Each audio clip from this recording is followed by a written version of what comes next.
Manda pra gente, nos canais que a gente mostrou no começo do programa, vai ser muito legal mostrar. Eu tenho mais uma entrevista agora, é uma entrevista com Ariane Favaretto. Ela está ao vivo falando com a gente. Oi, Ariane, tudo bem? Boa noite. Olá, boa noite. Tudo bom? A Ariane, ela é doutora em Ciências Sociais pela Universidade Federal do Rio de Janeiro, tem mestrado em Planejamento e Desenvolvimento Rural Sustentável da Unicamp, professora, pesquisadora, mas ela está aqui como ONU, né, como Plano das Nações Unidas para o Desenvolvimento, porque ela presta consultoria para algumas secretarias, órgãos institucionais e estados, e ela esteve no Piauí recentemente, falando sobre os objetivos do milênio, mas principalmente pesquisando ou investigando iniciativas e projetos que o Estado tem desenvolvido na área social com a lente do futuro. Né? E aí a gente quer falar com ela sobre isso. Eu fiquei muito curiosa quando eu comecei a ver as matérias sobre isso, Ariane, porque a gente acha que a questão do desenvolvimento social, ela ainda está muito na área do assistencialismo, né? E a gente conhecer iniciativas do nosso Estado que são diferentes ou que apontam para outro rumo, não que o assistencialismo ele não seja relevante, nós temos escassez de toda a ordem, né? A gente queria saber qual foi a sua percepção em relação ao Piauí quando se trata disso. Bem-vinda. Obrigada, Maia. Obrigada pelo convite, pela oportunidade da gente esclarecer essas coisas, né, que são tão Sim. importantes. Então, na verdade, eu estou aqui no Piauí, né, estou aqui em Teresina, eu me mudei para cá em fevereiro, justamente para participar desse projeto. Então, eu estou trabalhando para o PNUD, né, numa parceria com o governo do Estado fez essa parceria com o PNUD, que é um órgão das Nações Unidas, para se pensar, então, o que a gente chama de Agenda 2030, que é olhar para tudo que tem aqui no Estado e ver o que a gente pode, então, encaminhar para processos de desenvolvimento, né, com ações de desenvolvimento, assim, programas, projetos que já estão em andamento no Estado, que a gente pode, então, canalizar visando os objetivos do desenvolvimento sustentável. Os objetivos do desenvolvimento sustentável são 17, né? E cada um deles está voltado para um tema específico. Mas é importante dizer que eles estão interrelacionados, né? Então, eles existem de forma interdependente para a gente pensar também o desenvolvimento de uma forma integrada. Porque não adianta nada a gente olhar para uma coisa, né, um ponto, um tema, e acabar esquecendo os outros, e principalmente aí a questão ambiental, né, que é o grande mote, né, do desenvolvimento sustentável. O que você encontrou aqui que te chamou a atenção? Porque quando a gente vê a linha do tempo dos objetivos do milênio, a gente vai para 2000, onde teve os 8 objetivos criados para serem cumpridos até 2015. A gente sabe que a maioria dos países não fez esse dever de casa. Depois, em 2015, os 17 objetivos do milênio foram traçados para serem feitos, né, atendidos, executados até 2030. Nós estamos há 9 anos de 2030 e a gente sabe que esses objetivos do milênio, de novo, ainda tem problema de agenda para execução, tanto que agora estão falando em Agenda 2030, exatamente para ser um outro marco, como foi 2015, no caso para 2000, né, 2000, 2015 e agora 2030. E aí a gente fica pensando o que de fato foi feito, né? E como que, quando a gente coloca de novo a lente do futuro, a gente fica pensando se o que está sendo feito desses projetos, ele é um futuro emergente até 5 anos, pós-emergente até 10 anos, ou futuro do futuro a partir de 10 anos. Né? Qual é a linha do tempo de futuro que vocês analisam e que projetos vocês encontraram no nosso estado dentro dessa lente? Tá, são duas coisas aí, né? A gente tem os objetivos do desenvolvimento do milênio, que eles foram pensados na virada do século, né? Por isso, né, do milênio, com base nos dados da década anterior, né, de Sim. 1990. E aí a ideia é que eles fossem alcançados, então, em 2015.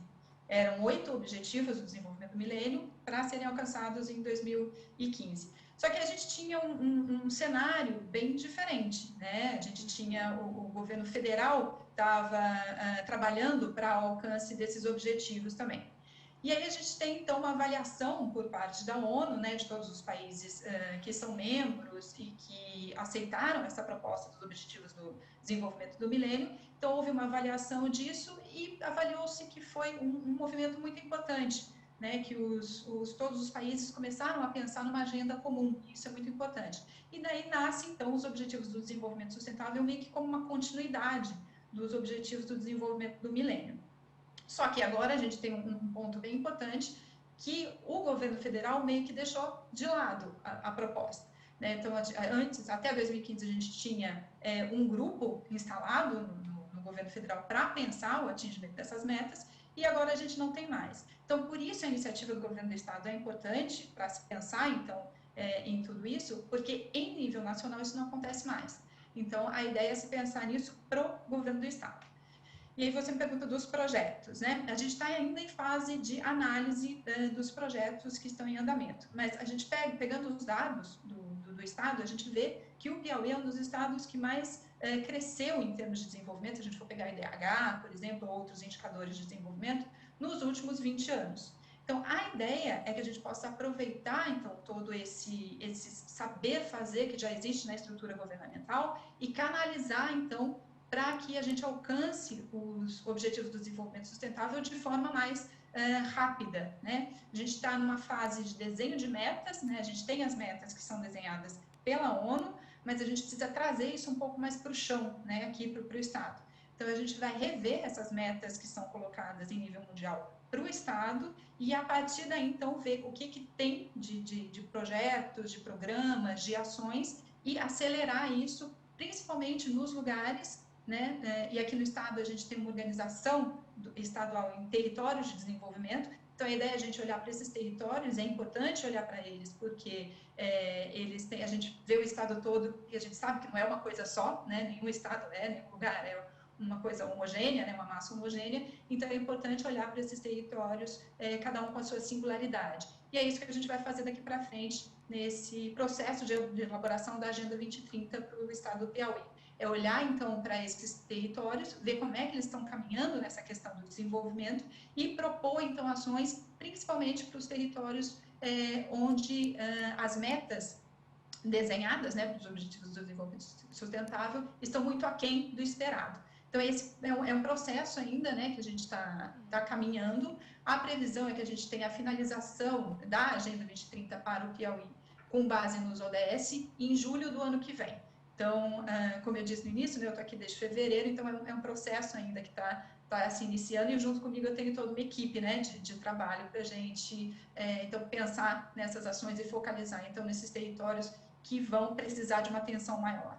Além do recorte territorial, que outros critérios vocês imaginam que vão adotar?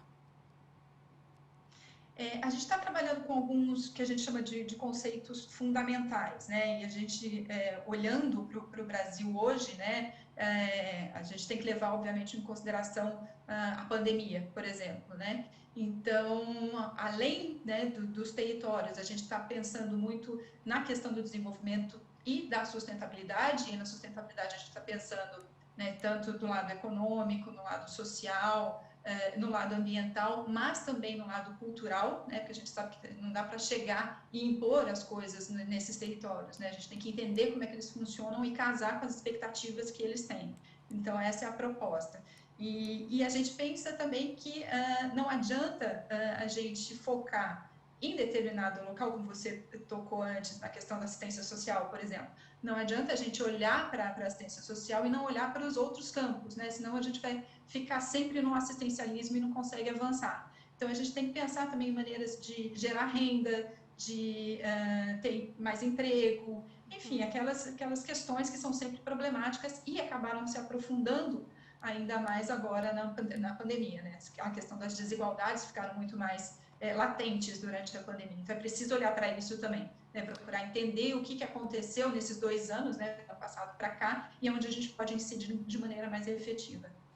Eu acho que a questão de potencializar transversalmente o que já se tem, que não é muita coisa, dentro desse mapa, porque o Piauí é exemplo de outros estados e o Brasil é exemplo de outros países tinham outras prioridades, né, ou não colocaram isso entre as prioridades, muito provavelmente vai ter que se calcular o impacto quando você coloca para conversar o mercado e esses projetos, né? Porque eu vejo que há sustentabilidade na medida em que se qualifica as pessoas para um mercado que aí está posto e que foi acelerado e que é também uma grande oportunidade, né? Porque ele dificultou muita coisa, mas ao mesmo tempo ele facilitou muita coisa. O que era vertical, muita coisa ficou horizontal.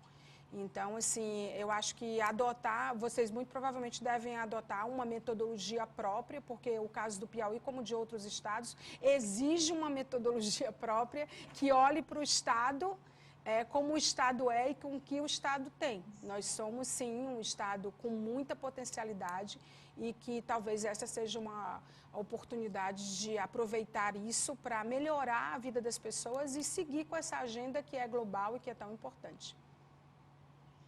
Sem dúvida, mas tem toda a razão, assim, né? A gente precisa, o Estado tem várias potencialidades, né? Tem várias coisas que já vêm sendo trabalhadas, mas acho que a gente precisa intensificar tudo isso, assim, tem vários projetos em andamento. Eu lembro aqui que a gente tem no Estado o Plano Plurianual, que é uma ferramenta de planejamento super importante, e no plano plurianual já há uma grande meta estabelecida pelo governo, ele já foi construído de forma participativa, que também é uma das premissas da Agenda 2030, né, contar com a participação social, no plano plurianual já tem uma visão de futuro, né, e uma meta muito importante que é elevar o índice de desenvolvimento humano dos municípios, de todos os municípios do estado. Então, isso já vem sendo trabalhado pelo estado, é uma questão importante para a gente resgatar aqui também e tentar focalizar nisso, né, nisso como meta e trazer isso também para dentro dos ODS.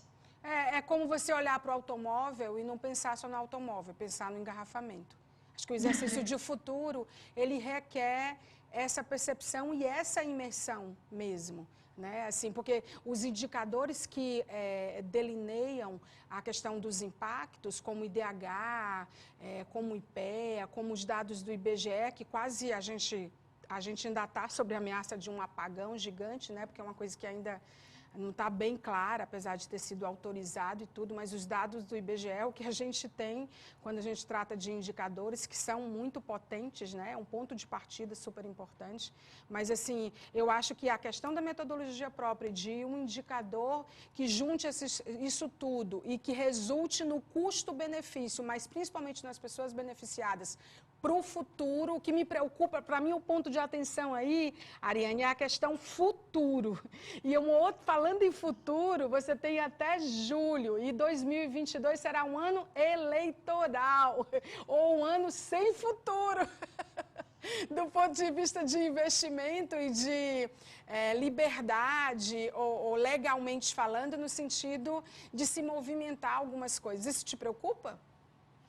Olha, não, porque a gente está procurando construir esse plano sem elencar gastos. Assim, a nossa ideia é trabalhar com o que já tem no Estado mesmo. Mobilizar todas as ações que já estão postas, né, que já estão em andamento, e simplesmente focalizar elas para onde é necessário focalizar. Essa é a ideia principal. Aí, com isso, você falou dos dados, né? É óbvio, e é uma preocupação nossa também, porque a gente sabe que um grande gerador de dados no Brasil é o IBGE. Acho que mais importante que a gente tem é o censo, e a gente já não teve a construção do censo ano passado, não vamos ter esse ano, né? Esperamos ter para o ano que vem, mas aí já não vai mais, né? Pelo menos para a gente não vai servir mais, assim. Mas aí a gente tenta, né, pegar dados estaduais, enfim, mexer com o que a gente tem, né? Mas, lamentando a falta dos dados. Mas, só para fechar, mas desculpa te cortar.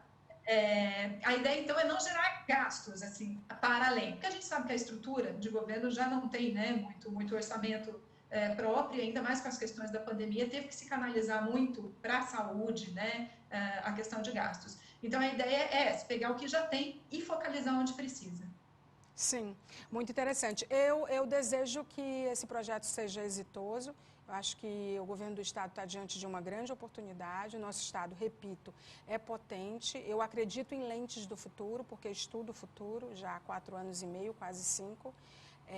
E eu acho que vocês são capacitados, como PNUD, como ONU, de colocar lentes que são globais também, né? Quer dizer assim, tem coisa que é própria da região, mas tem coisa que conversa com o mundo inteiro, que não só quando se trata das trends, né? Das tendências, mas é porque a gente foi igualado ou achatado no mundo inteiro, né? Essa camada dos mais pobres, ou da própria classe média baixa, né? De novo a gente teve esse achatamento e é um grande desafio, de fato, é um grande desafio. Eu torço de verdade para que dê certo e resulte em benefícios, principalmente para populações que precisam estar inseridas no mercado de trabalho para elas terem futuro. Obrigada, Ariane. De nada, só ressaltando que acho que esse é o nosso desafio também. E quem sabe daqui a um ano a gente não se fala novamente e a gente já tem o plano construído. Sim, a gente está à disposição para acompanhar, como torcedores e como divulgadores, para ser voz desse projeto. Nos use, tá bom? Muito obrigada pela entrevista. Muito legal. Muito legal, gente, a gente poder saber que o Estado está atento a essa questão, né? De foco, de olho no futuro, né? Pensando estratégias que realmente pense para uma década à frente, né? Um projeto de inserção, de inclusão, é muito interessante, o Piauí está dentro disso. Bom, agora eu queria chamar para vocês um vídeo do Érico. O Érico é da concessionária Renault aqui no Piauí, a concessionária Via Paris de Teresina, foi destaque na auditoria de ponta a ponta da Renault França e ficou em primeiro lugar por essa auditoria que a própria Renault faz nos seus modelos de negócio. Para você ter ideia, no Brasil são 302 concessionárias ativas em todo o país. E a Renault, ela selecionou 45 autorizadas em todo o território nacional para eles realizarem um rigoroso processo de auditoria conduzida pela matriz Renault, localizada na França. Então, assim, eles checam todos os processos, em todas as áreas que vocês puderem imaginar. E a nossa Via Paris aqui em Teresina, né, Via Paris Matriz, que fica ali na Avenida João 23, ela obteve a excelente nota de 98% de conformidade na auditoria entre as concessionárias Renault do Brasil. Ela é só a melhor do país e uma das melhores do mundo. E o Érico Veiga, que é gestor da concessionária Via Paris, ele conversou com a gente sobre essa conquista tão importante do modelo de negócio que realmente dá certo. Vamos ver. Olá, Maia.